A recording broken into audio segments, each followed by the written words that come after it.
We recently purchased this indoor-outdoor bone and footprint designed wooden dog bed from Amazon for our two toy poodles.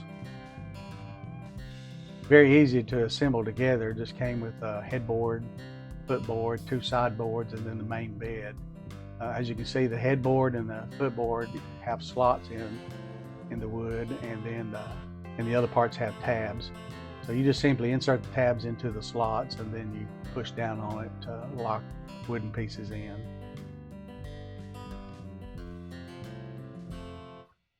So first I assembled the sideboards to the headboard.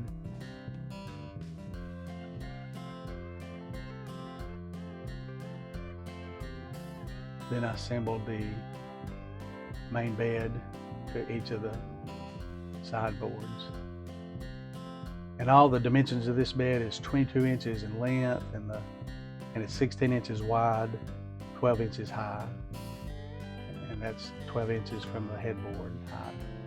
And here's the assembled dog bed. So let's go put it into place and see if our toy poodles enjoy it. So here's our bed. Daisy and Lily didn't hesitate to jump in their new bed, and they've enjoyed it every day since. So they definitely recommend this bed.